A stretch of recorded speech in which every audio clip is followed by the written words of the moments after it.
Ipinahayag na nagtungo sina Hakyun at ang kanyang kasama sa mga kalapit na nayon upang ipaalam sa mga mamamayan ang kasalukuyang sitwasyon sa Sichuan.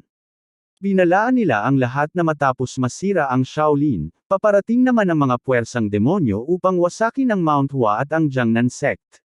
Mula noon, ang buong Shani ay natupok ng apoy ng digmaan.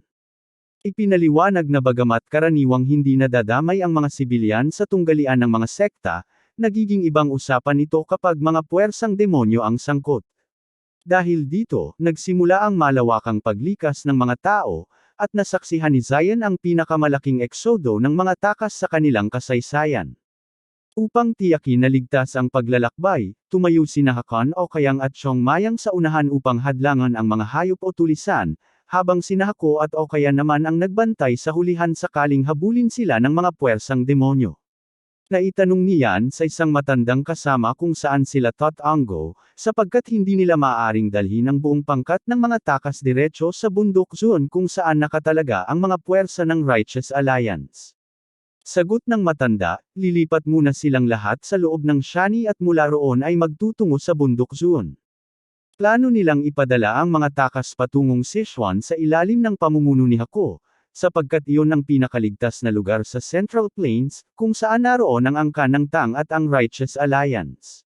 Tiniyak ng matanda na makasisiguro sila ng kaligtasan doon, ngunit may paaring siya na maswerte na lamang kung hindi sila mabangga ng mga kaaway habang nasa daan. Sinaway siya ng matanda na huwag magbanggit ng masamang pangitain. Sa kanilang pag-uusap, tinanong niyan kung hindi ba siya nakakapansin ng kakaibang bagay tungkol sa lalaking tinaguriang Golden Spirit. Gayunman, hindi ito naunawaan ng matanda. Kaya't sinabi na lamang niya na huwag na itong bigyan ng pansin. Sa kanyang isip, napansin niyang bagamat anak ng Panginoon ang naturang lalaki, labis itong karaniwan at ordinaryo. Naisip niya kung talagang nararapat bang sobra-sobra ang pagprotekta sa ganoong uri ng nilalang. Para sa kanya, walang saysay ang ganoong pagkilos, ngunit tila ang kanilang ugnayan ay higit pa sa simpleng tungkulin bilang bantay. Samantala, sa Sichuan, masigasig na nagsasanay si Muryo ng sining pandigma. Naipasa sa kanya ang isang natatanging teknik, ang Cold Poison Ice Crystal Cultivation Technique, na nalikha noong nagpalitan ng kaalaman ang pamilya Tang at ang Ice Palace. Ayon sa kanyang asawa, ang mga taong may tinatawag na Nining Constitution ay hirap matuto ng karaniwang martial arts, ngunit sila naman ay angkop sa mga teknik na may kaugnayan sa yelo. Kaya't walang silbi ang teknik na ito para sa mga ordinaryong tao, ngunit napakahalaga para sa mga tulad niya. Ipinaliwanag din na kahit noong panahon ng pananakop ng Dark Lord of Destruction, hindi winasak ang teknik na ito dahil wala itong gamit para sa karaniwang mandirigma. Ngunit habang sinasanay ito ni Muryo, natanto niyang lubhang mapanganib itong pag-aralan kung wala ang angkop na katawan. Naunawaan niya kung bakit hindi ito pinansin ng Dark Lord noon, subalit para sa kanya, napakahalaga ng teknik na ito kaya't kailangan niyang magsanay ng buong tiyaga. Napaisip siya na tunay ngang misteryoso ang tadhana, dahil sa lahat ng nawalang martial arts, ito ang natirang makatutulong sa bata. Naaalala niya ang naganap 17 taon na ang nakalipas, nang matapos ng tinaguriang heavenly pervert ang kanilang pamilya. Nabanggit nito na lahat ay ayon sa kalooban ng Panginoon bago ito umatras. Muli niyang inisip kung talaga bang ang Dark Lord of Destruction ang nasa likod ng pangyayaring iyon, o baka si Goldie ang tunay na may gawa. Samantala, lumipat ang tanawin kay Goldie na bumalik sa piling ng Panginoon matapos ang kanilang pagkatalo. Nakita ng batang Panginoon ang lahat habang nagtatago sa likod ng puno, at inamin niya sa sarili na ang Dark Lord of Destruction ang kanyang ama. Labis siyang nahihiya sapagkat nabigo silang lahat laban sa Mount Hua at sa Jiangnan. Humingi ng tawad si Goldie at inamin na dahil sa kanyang kapabayaan, nabigo silang magtagumpay sa Shaanxi. Handa raw siyang tanggapin ang anumang parusa. Ngunit gamit ang kakaibang kapangyarihan ng kanyang mga mata, tumingin ang Panginoon sa gubat at agad nisalayan ang magkasintahan na naroon. Agad din nilang naramdaman ang kanyang presensya. Kaagad niyang inutusan ang Silver Mask na maghanda para sa ekspedisyon patungong Gua, at ipinahayag niyang siya na ang hahawak sa sitwasyon sa Shani. Dagdag pa niya, sa pagkakataong ito, ang Tati Gua family ang magkakaroon ng pagkakataon. Muling nakiusap si Goldie na bigyan siya ng isa pang pagkakataon upang pabagsakin ang dalawang sekta, ngunit nagulat siya nang ipahayag ng Panginoon na ito na ang ikalawang beses niyang nabigo. Ipinaalala nito na 17 taon na ang nakalipas, siya rin ang naglusob sa pamilya Tang na tanging ang sarili at maliit na hukbo ang pinanghawakan, ngunit nabigo. Noon ay mapagpatawad pa ang Panginoon, lalo't pinipigilan din sila ng pinuno ng Black Death Alliance sa Sichuan. Subalit ngayong wala na ang naturang pinuno at inulit muli ni Goldie ang parehong kapabayaan, wala nang dahilan upang bigyan pa siya ng isa pang tsansa. Ipinahayag ng Panginoon na mula sa sandaling iyon, ang pamilya W ay aalisin na sa karapatan ng paghalili. Biglang sumabat ang inutil na anak at nagpakilala bilang ang tunay na tagapagmana. Sinabi nitong siya ang may pananagutan sa pagkatalo dahil siya ang naging kahinaan sa labanan, at dahil doon napilitang umatras si Golden Spirit. Idinagdag pa nito na huwag baliwalain ang pakiusap ni Goldie. Nagalit ang Panginoon, at sa kanyang inis ay ipinahayag na kung talagang siya ang may pananagutan, siya rin ang dapat magbayad ng kapalit. Isang nakamamatay na atake ang agad ipinakawalan laban sa anak, ngunit hindi man lang ito nakagalaw. Sa huling sandali, hinaranggan ni Goldie ang atake at bumagsak sa lupa. Mariing sinabi ng Panginoon na kahabag-habag ang mamatay sa ganoong paraan. Pinalaki raw niya si Goldie bilang sariling anino, ngunit sa huli ay isinakripisyo nito ang sarili alang-alang lamang sa damdamin. Walang nasabi ang Panginoon nang lumayo siya at inusal lamang na ang mga magulang ang nagdurusa sa kasalanan ng kanilang mga anak. Napahagulgol ang batang Mangmang, at sa kanyang pag-iyak ay inamin niyang hindi siya tunay na anak ng Panginoon, si Goldie ang kanyang tunay na ama. Habang nakahandusay ang walang buhay na katawan ni Goldie, bumalik sa alaala ang nakaraan. Muling lumitaw ang tagpo kung saan dalawang bata ang inampun ng Panginoon upang gawing kanyang mga tagapangalaga. Noon, maraming bata ang ipinagbili sa Heavenly Demon Sect kapalit ng tinatawag na Divine Pills. Sa lahat ng mga batang iyon, pinili ng batang pinuno ng sekta ang kambal. Sa ilalim ng kanyang suporta, pinagkalooban ang mga ito ng demonic manuals at mga espiritual na gamot. Sa huli, naabot nila ang antas ng extreme demon at nagsuot ng gintong at pilak na maskara bilang pagkakakilanlan. Naging anino sila ng batang pinuno, pinapatay ang mga humaharang sa kanyang landas at kumikilos bilang kanyang kinatawan. Isang araw, iniutos ng batang pinuno na kailangan nilang lumikha ng isang tagapagmana. Inutusan silang magbuntis ng mga anak mula sa mga babaeng kabilang sa mga pamilyang sumuko sa kanilang kapangyarihan. Isang di mapapantayang utos ang paglikha ng tagapagmana sa pamamagitan ng sariling mga anino, ngunit wala silang karapatang tumutol. Itinuturing iyon ng isa sa kanila bilang isang simpleng kautusan lamang, hanggang sa lumipas ang 10 buwan. Nang hawakan niya ang isang munting sanggol, nakadama siya ng damdaming hindi dapat taglayin ng isang anino. Alam niyang wala siyang magagawa, ngunit masidhing nais niyang tawagin itong sariling anak. Mga salitang hindi niya kailanman may bulalas, ngunit pinanghawakan niya ang isang pangako, na kahit maging Panginoon pa ito balang araw, ipagtatanggol niya ito hanggang sa huling hininga. At iyon nga ang ginawa niya, sapagkat habang nakahandusay siyang patay sa lupa at binabalot ng ulan, iyon ang naging katuparan ng pangakong iyon. Samantala, sa Gua Family Estate, naghahanda si Silver Mask upang sumunod sa kanyang Panginoon. Narinig ng kanyang asawa ang balita na nagsagawa ng departure ceremony ang pamilya W, at kung sila'y magtagumpay, mawawala ang pagkakataon ng kanilang anak na makibahagi sa tunggalian ng paghalili. Ipinaliwanag ng asawa na wala siyang magagawa sapagkat pasya iyon ng Panginoon, ngunit nauunawaan niya ang pagkabalisa nito.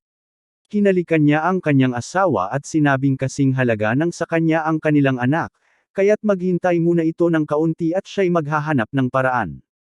Samantala, sa isip ni Silver Mask, nagalak siya sa pagkabigo ni Goldie.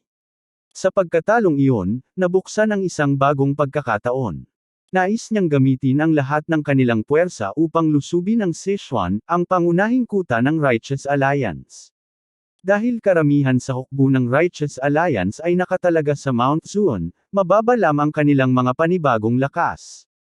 Kung maipapatumbo nila ang pamilya Tang, tiyak na mapapasa anak niya ang posisyon ng susunod na Panginoon. Samantala, bumalik ang tagpo sa pangkat na nagbabalak maghiwa-hiwalay.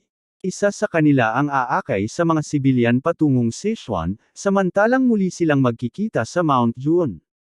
Habang mabilis silang naglalakbay, natanong niyan ang matanda kung kakayanin ba ni Hako ang manguna ng mag-isa, lalo't maaari silang tambangan ng mga kaaway. Sagot ng matanda, malubha ang pinsalang natamo ni na Goldie at ng pamilya W, kaya't kailangan pa nilang makabawi bago muling makakilos.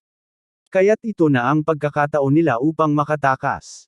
Ngunit biglang nanlamig ang lahat ng maramdaman nila ang nakakatakot na titig mula sa kalangitan. Lahat sila'y napatigil at hindi makagalaw, sapagkat naunawaan nilang hindi imahinasyon ang kanilang naramdaman kanina, may isang makapangyarihang nilalang na sumusubaybay sa kanila. Isang tinig ang nagwika na huli na para subukang maghiwa-hiwalay pagkatapos ng lahat ng ito. Agad na nakilala ng matanda ang Panginoon mula sa kanyang malakas na demonic energy. Sinabi nitong halos mabagot na siya sa paghihintay at muntik ng makatulog.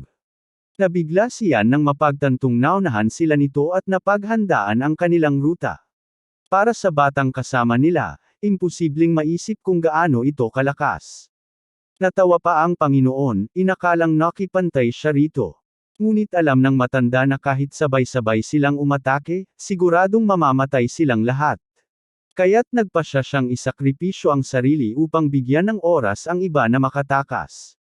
Ipinahayag ng Panginoon na wala siyang interes sa mga sibilyang patungong Sichuan, ang tunay niyang nais ay ang mismong grupo nila, sapagkat sila ang sasapi sa Righteous Alliance sa Mount June. Tubos niyang nabatid ang kanilang plano, at parabang nakikita pa niya ang mga pangkat na patungong Sichuan gamit lamang ang kanyang enerhiya. Ipinahiwatig nito na saklaw na ng kanyang kapangyarihan ang buong Alpha Shangxi. Bagamat maaari na niyang patayin ang lahat, nagbago raw siya ng isip. Wala raw dahilan upang mag-aksaya ng oras. Sa katunayan, ang pagpatay sa kanila at sa mga sibilyan ay kasing bilis lamang ng pag-inom ng tsaa. Ngunit sinabi niyang hindi siya pumapatay ng walang dahilan. Dagdag pa niya, kung nanaisin lamang niya, maitatatag niya ang demonic order sa Central Plains sa loob ng 2 linggo. Ngunit hindi raw iyon magiging kasiya siya. Ang tunay na labanan ay dapat magbigay ng kasiyahan at katuparan. Ibinunyag niyang sinadya niyang ipagpaliban noon ang pakikipaglaban sa pinuno ng Black Death Alliance, dahil kapwa nila ninanais na harapin ang isa't isa sa rurok ng kanilang lakas. Subalit nalaman niyang napatay na ito ng isang binatilyo, ang pinuno ng Righteous Alliance. Kaya't ngayon, kailangan niyang lumikha ng panibagong aliwan. At sa pagkakataong iyon, itinakda niyang gagamitin si Chad bilang bagong kasangkapan ng kanyang kasiyahan. Hindi niya naamalayan na ginagamit ng kalaban ang parehong teknik na hawak ng kanilang Chad. Dahil dito, sinabi ng lalaki na tanging ang mga piling mandirigma lamang mula sa magkabilang panig ang kanyang patitirahin, maging sila man ay galing sa mga makatuwirang sekta o sa landas ng kasamaan. Wala siyang pakialam sa mga nagpapabigat lamang sa kanilang mga alyansa. Para sa kanya, napatunayan na ng mga nakaligtas ang kanilang kahalagahan, kaya't sila'y kanyang patatawarin, ngunit may kondisyon, huwag silang magtangkang kunin si Shani. Binalaan niya na kung makakita siya ng kahit kaunting paggalaw mula sa kanila, agad niya silang papatayin.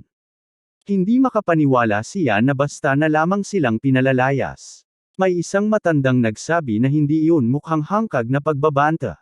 Agad namang tinanong niyan si Okyang kung wala ba itong balak gawin. Kilala kasi si Okyang bilang taong nakatagpo na kapwa si Yong at ang madilim na Panginoon ng pagkawasak. Dahil dito, tinanong niyan kung may tsansa bang manalo ang kanilang Chad laban sa ganitong kalaban. Sagot ni Okyang na ang kakayahan ng kanilang Chad ay sobrang hirap masukat, subalit hindi pa rin niya kayang tiyakin ang panalo nito kung sakaling magharap sila. Bigla namang natigil ang lalaki at nagsabi na baka maging labis kung wawakasan niya silang apat. Gayunpaman, binanggit niya na ang gintong espiritu na sumugod ng pabigla-bigla ay namatay rin sa kanyang mga kamay. Nagulat ang dalawa at hindi makapaniwala na kayang patayin ng lalaki ang ganoong kalakas na alagad ng walang pag-aalinlangan. Ipinaliwanag naman niya na kailangan niyang balansehin ang bilang, kaya't nararapat lamang na may isa pang mabawas. Sa isang iglap, inilunsad niya ang kanyang pag-atake kay Yan, ngunit agad itong hinarang ng matanda. Nabali ang espada ng matanda at siya'y bumagsak sa lupa, iniwan ang mga huling salita kay Yan, huwag siyang sumunod agad. Habang nalalagutan ng hininga, sinabi ng kalaban na nakaaantig ang tagpong iyon, dahil kapwa panig ay nag-alay ng buhay para sa isa't isa. Dahil dito, binalaan niya na mas makabubuti kung huwag nilang iwan si Shani at manahimik na lamang. Niyakap niyan ang katawan ng matanda habang umiiyak. Sinabi niyang mahirap intindihin ang naging desisyon nito. Habang tumutulo ang kanyang mga luha, inamin niyang hindi man lang siya nakasagot sa huling paghingi ng tawad ng matanda. Tanong niya, ano pa ang dapat niyang gawin kung basta na lamang itong aalis. Ngayon lamang sana nagkaroon ng pagkakataon na buksan nila ang kanilang damdamin sa isa't isa. Ngunit huli na ang lahat. Habang unti-unting lumalabas ang pulang aura mula sa kanyang katawan, mariin niyang isinumpa na papatayin niya ang taong iyon, kahit gaano pa kalaki ang kapalit.